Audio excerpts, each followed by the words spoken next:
My husband surprised me by saying I should go back to my parents' house because my parents are already living in our house. I felt shocked by his sudden words, but he seemed to think he was being reasonable. He said, "Do you have a problem with that? Don't argue with me. I'm fine with divorcing you if you do." Lately he had been distant and unkind, and I had my own complaints. I had been thinking about divorcing him too, but I didn't think it was fair for him to kick me out of our home. I thought to myself, I'm the one paying $1,800 for our expenses. Does he even remember that?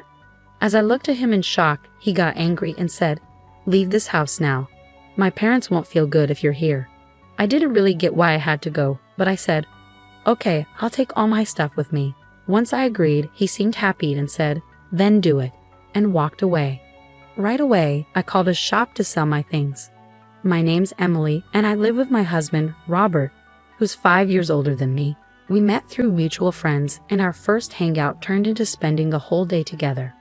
Robert mentioned he wanted to be a voice actor, and I was impressed by his deep voice.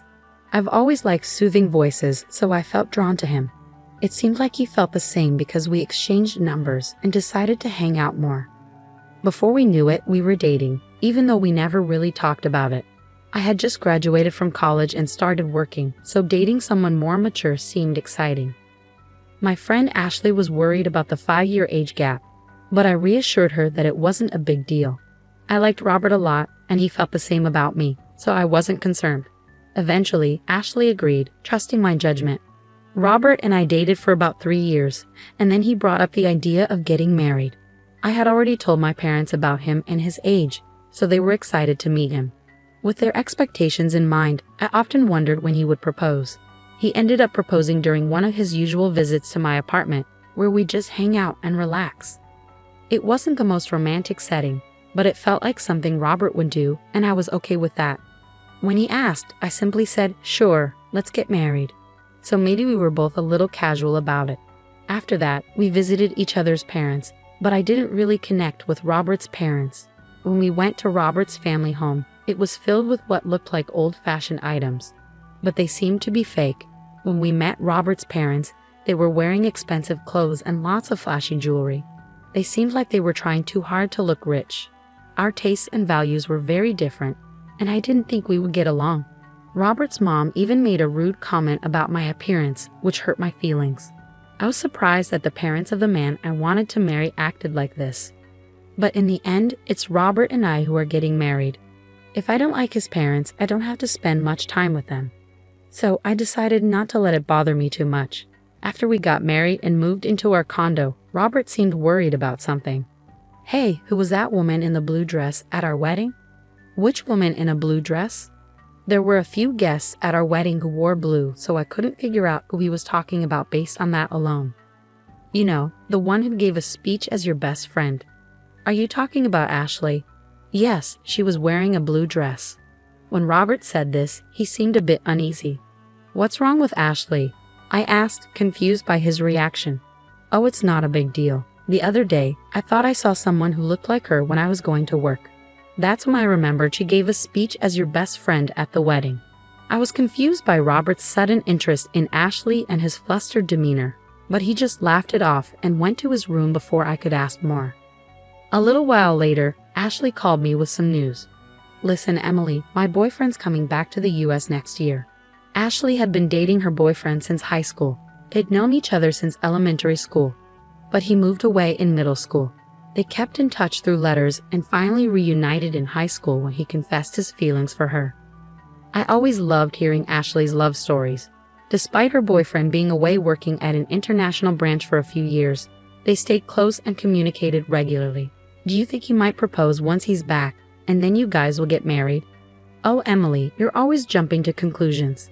Just make sure to invite me to the wedding. I promise I'll give a heartfelt speech." "Of course. After the beautiful speech you gave at your wedding, I'll definitely need you to do the same for mine." Don't set the bar too high. We chuckled together as we sipped our tea. Our conversations flowed easily, and we trusted each other completely. Whenever one of us had a problem, the other was always there, ready to lend a listening ear. Around this time, I began to notice that Robert was coming home later and later. "Working late again today?" "Yeah, you think I shouldn't work or something?" Even after we got married, Robert held onto his dream of becoming a voice actor. He was working hard to pursue his passion, but it meant he had to take on part-time jobs to make ends meet. Unfortunately, all the money he earned from those jobs went straight into his voice acting classes, so I had to cover all our living expenses. This meant we couldn't really save up together. As time went on, I realized that Robert wasn't willing to give up on his dream for the sake of our family. I started to worry about how much overtime Robert was putting in at his part-time job. It added to my concerns about our financial situation. "Hey, haven't you been working too much lately? They shouldn't be making you do so much overtime, even if it's just a part-time job." "I told you I'm fine. More money is always better.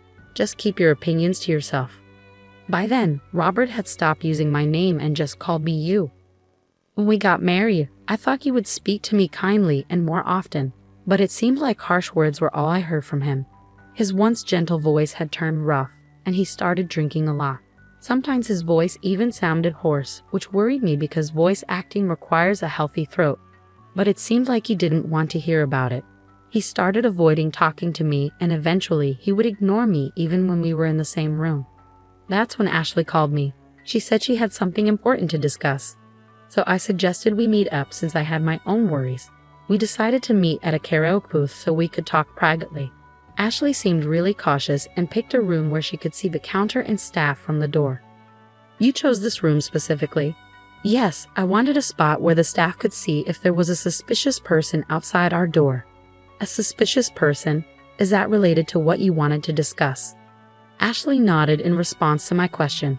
She had been feeling like someone was following her ever since she left her job about a month ago. Now, she even felt followed on her days off. The reason she chose a room where the staff could easily see was that she thought the person stalking her might try to eavesdrop on our conversation. "Did you talk to the police about it?" "I tried, but since there's no actual contact, they can't do much." "What about your boyfriend?" "He's coming back in a month." "I thought I'd discuss it with him too, but I wanted to first talk to you, someone close by." "I see." Ashley hadn't gotten a good look at her stalker because she was too scared, so she didn't know if it was a man or a woman.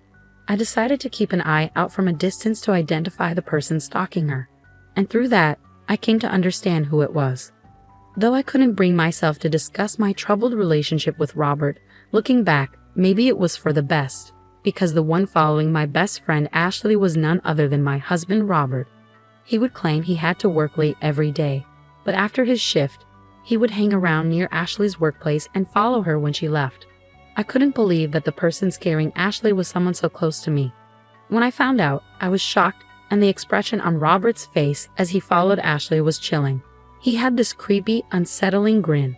I fell in love with and married this man, but the moment I saw his true face, the love I thought would last forever turned cold.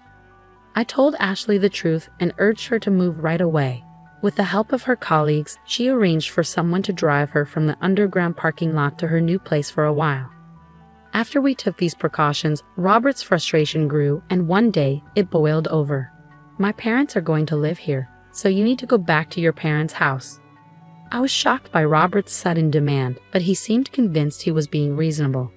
"If you have a problem with that, then I'm fine with divorcing you," he said, starting to lose his temper. Even though I had my own issues with him and had considered divorce, I didn't think he could just kick me out of our home. I'm the one paying $1,800 for our monthly expenses. I wonder if Robert even remembers that. When I gave him a skeptical look, he got angry. "Just leave already. My parents can't move in if you're still here." "Why do I have to leave? I don't understand at all." But I said, "Okay, I'll take everything I bought with me." Seeing me agree, Robert just told me to hurry up and walked away. I immediately contacted a local buyback service. The next day, they came to our apartment. At first, Robert smirked, thinking I was leaving. But when he saw the workers assessing all our furniture and appliances, his eyes widened in shock. After the evaluation was done, except for what was in Robert's room, a staff member handed me a quote, saying, "The total value is $22,000. I quickly signed, saying, "Okay, sell it all." Suddenly, Robert snapped back to reality and grabbed my arm. "Why are you selling everything? My parents are going to live here. How can they if there's no furniture?" I shook off his grip. What do you mean? When we got married, you told me you were broke because you were paying for your acting classes. You asked me to handle the rent, furniture, and living expenses. I never knew you were that broke. I feel deceived. Remember the $1,800 I've been covering every month? From now on, you'll pay that. And with your parents moving in, I bet it'll be even more. Robert went pale, but he quickly tried to regain his composure. You thought talking about money would make me cancel the divorce? Who do you think you are? I've already gotten close to a rich lady, he said, striking a pose. But then I remembered Robert following Ashley recently. If what he considered getting close was his stalking behavior, then he was seriously deluded. Ashley came from a wealthy family. Her grandfather was a businessman, and now her father had taken over. Ashley truly was the perfect heiress, but she didn't flaunt it. She spent money like me and our friends, and no one judged her based on her family's wealth. However, Robert seemed to have found out about Ashley's wealthy background and decided she'd be a better match. Could he possibly think that if two people are the same age, the wealthier one is better? That infuriated me. But Ashley would never marry Robert. Her high school boyfriend, whom she'd been dating for years, was coming back to the States soon. They would likely get married. I mentioned how Ashley felt really creeped out because someone had been stalking her every day. When Robert heard that Ashley found him creepy and that they weren't close, he was shocked. I always walked Ashley home, he said. You're lucky I didn't call the police, I replied. But I didn't know she had a boyfriend. He's been away. She'd pick me over someone she doesn't know. They've been writing letters since they were kids and talk almost every day. And unlike you, who's only had part-time jobs, her boyfriend is successful. Even her dad likes him. Robert looked really sad when I said all that. But when the people came to take away our stuff, he seemed to feel better. I guess you're all I've got now. You'll always support my dream of being a voice actor, won't you? He asked, trying to look cool.